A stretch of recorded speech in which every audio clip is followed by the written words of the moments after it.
उसको छोड़ करके अन्य जितने भी क्रूर से क्रूर वृत्ति को रखने वाले पशु क्यों न हो, व्याघ्र आदि वो भी पंचम पृथ्वी से नीचे नहीं जा सकते, उनका गमन संभव नहीं है। सप्तम पृथ्वी उतरने वाला जो व्यक्ति है वो बहुत ही आसक्ति को लेकर के वह चलता है। उसके अंदर जो कुटिलाई होती है उसका हम बखान नहीं कर सकते, इसलिए वक्रता आदमी के अंदर छल कपट के भाव पशु से भी अधिक है, ऐसा सुनने में आया है। एक प्रसंग आपके सामने रख रहा हूँ, इस प्रसंग को ध्यान से सुने कि मात्र सुनाने के लिए नहीं, अपने जीवन में उतारने के लिए इसको सुनना चाहिए। एक व्यक्ति है किसान है, वह जंगल गया है लकड़ी आदि काटने के लिए, और जंगल में एक शेर दिखाई देता है। सुन रहे हैं आप? घबराओ नहीं शेर से, क्योंकि शेर से भी अपन ज्यादा शूरवीर है ना। सप्तम पृथ्वी जाते हैं अपन, फिर शेर से क्यों डरते हो? शेर से क्यों डरते? जो सप्तम पृथ्वी जाने वाला शेर से डरे, ऐसा होना नहीं चाहिए, लेकिन फिर भी डर तो लगता है महाराज। और वह किसान पहुंचा है जंगल में, और दूर देखने में आता है कि बहुत विशाल काय वह शेर आ रहा, मस्ती से आ रहा, झूमता हुआ, और उसको देख करके वह किसान एकदम भयभीत हो जाता है। उसको इधर उधर कुछ भी देखने में नहीं आता। अब जल्दी से वो आ जाए तो हम अपने आप को कैसे बचा पाएंगे। जल्दी से छलांग लेकर के वहां वृक्ष पर जाकर के बैठने को होता है। अरे ये क्या हो गया? वृक्ष के ऊपर भी एक रीछ बैठा था। नीचे शेर है और ऊपर रीछ बैठा हुआ है। अब मुश्किल है, फिर भी अपने आप को वह संभाल रहा। छोटा मोटा होता तो हार्ट फेल हो जाता, वहीं पर अवसान हो जाता, किंतु वह ऊपर जाते ही रीछ बैठा हुआ देखने में आता है, घबरा जाता है। किंतु 1-2 सेकंड के बाद उसकी भीति कम हो गई उस किसान की। क्यों? क्योंकि रीछ भी विपत्ति में पड़ा हुआ है, क्योंकि नीचे शेर है। नीचे शेर आकर के बैठा है, इसलिए वह स्वयं विपत्ति में है, मुसीबत में है, इसलिए वह रीछ भी घबराया हुआ है। तब वह आदमी सोचता है, अरे ये भी विपत्ति में है तो ठीक है, हमें घबराने की कोई आवश्यकता नहीं। वह बैठ जाता है। दोनों वहीं पर पास पास बैठे हैं, जैसे समोचरण में व्याघ्र और हिरण एक साथ बैठ जाते हैं। गाय और हिरण और शेर वगैरह सब एक ही सभा में, एक ही कोठी में बैठ जाते हैं। उसी प्रकार वो रीछ के सामने उसी टहनी पर वो भी जाकर के बैठ गया, और नीचे शेर बैठा हुआ है, और रीछ भी उस शेर से घबराया हुआ है, और आदमी भी घबराया हुआ है, और शेर नीचे बैठा है। और धीरे धीरे धीरे रात सामने, अंधेरा छा रहा है, और दिनास्त होने को है। दिनास्त क्या, अब दिन अस्त हो गया, अब 12 घंटे तक अब दिन तो उगेगा नहीं। अब क्या करेंगे, कैसे करेंगे, दोनों सोच रहे हैं। और इतने में दोनों आपस में तय कर लेते हैं कि वह रीछ बोल रहा है आदमी के लिए, देखो ऐसा करें अपन दोनों एक दूसरे की रक्षा करेंगे अपन, क्योंकि नीचे शेर बैठा हुआ है और वो भूखा है, उससे दोनों को बच करके जाना है। कैसे बचेंगे? वो रीछ बोलता है आदमी के लिए, देखो ऐसा करते हैं, क्रमशः अपन एक एक करके सो जाते हैं। आप सोच लो, जब तुम सोओगे तब हम आपकी रक्षा करेंगे, और जब मैं जब सोऊंगा तब तुम हमारी रक्षा कर लेना। इस प्रकार आपस में तय हो जाता है। और रीछ ने उस आदमी को कहा, मैं पहले सो जाता हूँ, तुम मेरी रक्षा करते रहो। आदमी ने कहा ठीक है सो जाओ। तो रीछ ये काल्पनिक है, ऐसा नहीं कोई हकीकत है, एक रूपक है, एक प्रतीक के रूप में कथाकारों ने इस कथा को लिखा है। इसलिए कहा जा रहा है अपने को कथा का जो भाव है उस भाव को लेना है, क्योंकि भावलिंग की ही चर्चा चल रही इसलिए। और वह रीछ सो जाता है और आदमी बैठा हुआ है और नीचे शेर जो है ना भूखा है और वह कह रहा है किसको? आदमी के लिए, क्योंकि रीछ तो सोया हुआ है, उसको क्या कहेगा। और रीछ तो गहरी निद्रा में है और वह जागता हुआ बैठा है वह आदमी, और नीचे शेर बोल रहा है कि देखो, पहले बोल नहीं रहा, पहला सोच रहा है शेर, अब ये कब तक बैठे रहेंगे, थक जाएंगे, कोई न कोई व्यक्ति नीचे तो आ ही जाएगा तो हमारे लिए पर्याप्त हो जाएगा। भूख तो लगी है, एक का भक्षण करके हम चले जाएंगे, कोई न कोई एक तो आएगा कि कब तक वह प्रतीक्षा करते रहेंगे। इस प्रकार वह शेर सोच रहा है और उसने उस आदमी को कहा कि देखो मुझे भूख लगी है और तुम दोनों में से किसी को भी मैं खा करके भूख मिटा करके लौट करके चला जाऊंगा। इससे अच्छा है वह रीछ सो रहा है। सुनिए आप ध्यान से, रीछ आप सो नहीं, रीछ सोया है, तुम जागो। रीछ सोया हुआ है और वह आदमी के लिए कह रहा है कि देखो रीछ सोया है और मुझे भूख लगी है, तुम इसको धीरे से धक्का दे दो, ये नीचे आ जाएगा तो मैं इसका भक्षण करके लौट जाऊंगा और तुम बच जाओगे। हाँ, ये बात आपने अच्छी बात कही, हमें क्या दिक्कत है इसमें। अच्छा, जब पहले तय किया था, ईमानदारी बहुत जल्दी गायब हो जाती है।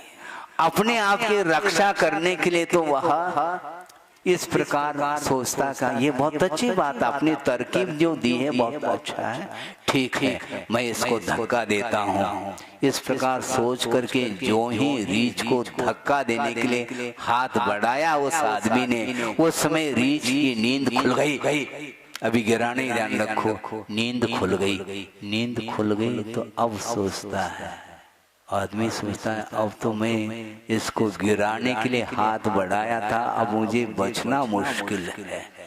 किंतु रीछ कहता है घबराओ नहीं, क्योंकि मैंने पर्याप्त नींद ली है, अब तुम्हें नींद लेना है।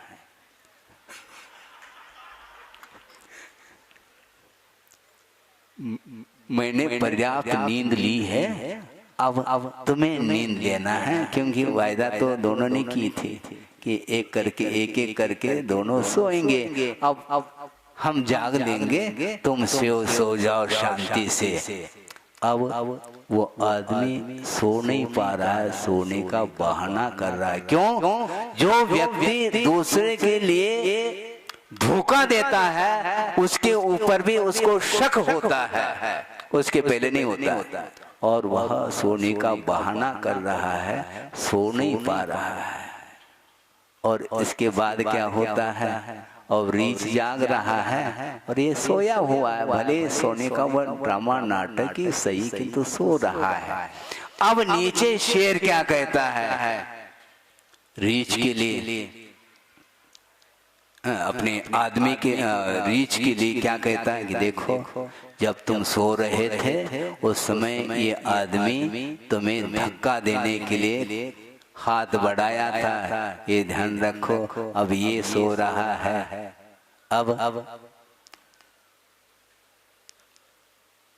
अब क्या करेंगे? तुम इस आदमी को धक्का दे दो ताकि वो नीचे आ जाएगा तो मैं भक्षण करके चला जाऊंगा, तुम बच जाओगे। किंतु रीछ ने कहा ये ध्यान रखो, मैं आदमी नहीं हूं, मैं आदमी नहीं हूं, मैं पशु जरूर हूं, किंतु आदमी में जो कुटिलता है वह पशु से अधिक है, ऐसा कथाकार ने लिखा है। सोचो, कथा समाप्त हो गई, ये बच्चों की कथा है, किंतु अनंत काल से इस कथा को हम समझ नहीं पा रहे हैं। अपने अंदर कितनी कुटिलता भरी है, हम देखने के लिए तो आदमी, किंतु भीतर पशु से भी ज्यादा कुटिलता यदि है। इसलिए कहावतें चल पड़ी हैं, दिसते तसर नसते म्हणून जग फसते। ये बहुत कहावत मुझे अच्छी लगी, बहुत पहले हमने सुनी थी, वही प्रसंग के अनुरूप याद आ जाता है। इसलिए आप कितने भी प्रदर्शन करने का भाव रखो, किंतु भीतर जो भाव है वह किसी से वह भाव छुप नहीं सकता। सोचो, विचार करो, उस रीछ ने कहा मैं आदमी नहीं हूँ, किंतु मेरे भीतर कुटिलता नहीं है। रक्षा का भाव जिसके अंदर होता है, जिसके अंदर अहिंसा धर्म पल रहा है, उसके अंदर एक क्षण के लिए भी कुटिलता संभव नहीं है। हाँ, निश्चित रूप से ये कहना पड़ेगा कि अतीत में जो कुछ भी किया है, अब ज्यादा पश्चाताप करने से हाथ कुछ भी नहीं लगने वाला, किंतु अतीत के इस इतिहास को सामने रखते हुए इस प्रकार के वृत्ति को दोहराना नहीं चाहिए। पुनः पुनः बार बार जो दोषों की पुनरावृत्ति करता है, उसके लिए आचार्य कहते हैं वह प्रायश्चित का पात्र नहीं है। क्या सुना आपने? जो बार बार दोष के अपराध के ऊपर अपराध करता चला जाता है, उसके लिए प्रायश्चित संभव नहीं, क्योंकि दोषों के निवारण करने के लिए प्रतिक्रमण किया जाता है। कृत दोष निराकरणम प्रतिक्रमण कहा, किए गए दोषों को दूर करने के लिए प्रतिक्रमण किया जाता है, और वह प्रतिक्रमण करने के बाद प्रायश्चित लिया जाता है गुरु के सामने, और यथाजात होकर के इन्हें गुरु के सामने अपना निवेदन किया जाता है। गुरुदेव, हमने अज्ञान दशा में अपराध किया है, किसी को ज्ञात हो या न हो, किंतु मुझे शल्य से ऊपर उठना है, मुझे शल्य से दूर होना है। शल्य हमेशा चुभता रहता है, इसलिए आपके चरणों में आया हूँ, मुझे प्रायश्चित देकर के शुद्ध करिए। इस प्रकार वह शिष्य पहुंच जाता है। और आलोचना करते समय भी आचार्यों ने कहा है, आलोचना के जो 10 दोष बताए हैं आगम में, उन 10 दोषों से रहित होकर के यथाजात होकर के गुरुदेव के चरणों में जो अपने किए हुए अपराधों को वह व्यक्त करता है, तो उसके लिए आचार्य भी आगम के अनुरूप प्रायश्चित देते हैं। किंतु ये ध्यान रखो, ये सिद्धांत है, प्रतिक्रमण कर लिया, प्रायश्चित भी ले लिया,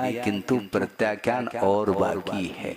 यानी जिस प्रकार आपने अपराध किए हैं, अज्ञानता के कारण दोष आपने लगाए हैं, उन दोषों की पुनरावृत्ति नहीं होनी चाहिए। इसके लिए प्रत्याख्यान पूर्वक प्रायश्चित लिया जाता है। सुबह प्रतिक्रमण कर लिया, तस्मिच्छा में दुक्कड़म, और घंटे भर बाद जो है ना पुनः वही पुनरावृत्ति हुई, प्रायश्चित ले लिया। ये घंटा हुआ नहीं, पुनः वही दोष, पुनः प्रायश्चित, तस्मिच्छा में दुक्कड़म, पुनः वही दोष। अरे कर क्या रहा है तू? अनंत काल हो गया, अनंत बार प्रतिक्रमण किया है, अनंत बार गुरु के सामने आलोचना की है, किंतु आलोचना करते समय भी 10 लोग आलोचना संबंधी जो 10 दोष हैं, उनको दोष लगाते हुए ही आलोचना की है। इसलिए दोष समाप्त नहीं होता। इसलिए प्रत्याख्यान का अर्थ होता है, अब भविष्य में इस प्रकार का मैं दोष भूल करके भी नहीं लगाऊंगा। इसका नाम प्रत्याख्यान माना जाता है। आइंदा से इस प्रकार दोषों की पुनरावृत्ति मेरे द्वारा तो नहीं होगी। इस प्रकार वह भाव रखता, तब जाकर के वह अनंतकालीन जो कर्म हैं वह टूट सकते हैं, समाप्त हो सकते हैं। इसलिए अपने को आदमी नहीं बनना, अब क्या पशु बनना है। महाराज, पशु बनने के लिए आप कह रहे हैं, बनने के लिए नहीं कह रहा हूँ, किंतु पशु के अंदर जो गुण हैं, उन गुणों को ग्रहण करने के लिए आपको भी आदमी से ऊपर उठना, यानी आदमी तो आप हैं किंतु आदमियत नहीं है। सुना आपने? आदमी तो है किंतु आदमियत नहीं है। इसी प्रकार श्रमण तो है किंतु श्रामण्य नहीं है, तो वह दोष दूर नहीं हो सकता। मैं केवल आपके लिए नहीं कह रहा हूं, आगम श्रावक के लिए भी उपदेश देता है और श्रमण के लिए भी देता है। गुरु समाज के लिए भी दिशाबोध देते हैं, तो उनका कार्य श्रमण के लिए भी दिशाबोध देने का रहता है। और पूज्यपाद स्वामी ने एक बहुत अच्छा विशेषण दिया है आचार्य महोदय के लिए कि परहित प्रतिपादन एक कार्यम आचार्य वर्यम, ऐसा कहा। दूसरे का हित करना ही एकमात्र प्रमुख कार्य है। किसका? साधु का नहीं, आचार्य का। साधु तो साधना में रत रहता है, जो साधना करता है। साधयति इति साधु, ऐसा कहा। जो साधना में रत रहता वह साधु है, किंतु जो साधु साधना किस ढंग से करता है इसका निरीक्षण, इसका परीक्षण करना गुरु का परम कर्तव्य होता है। इसलिए ये ध्यान रखें, गुरु किसी भी समय पर साधु की परीक्षा करने के लिए आ सकते हैं। साधु यदि सामायिक काल में सामायिक कर रहा है, उस समय भी गुरु आकर के देख सकते हैं कि सामायिक कर रहा है क्या नहीं कर रहा। महाराज फिर आचार्य महाराज का सामायिक का काल कौन सा है, ध्यान रखो। इस कार्यक्रम के पुण्यार्जक हैं स्वर्गीय श्री सवाईलाल जैन जी की 17वीं पुण्य स्मृति पर श्रीमती चिंतामणि सवाईलाल जैन परिवार, कन्नौज, मुंबई।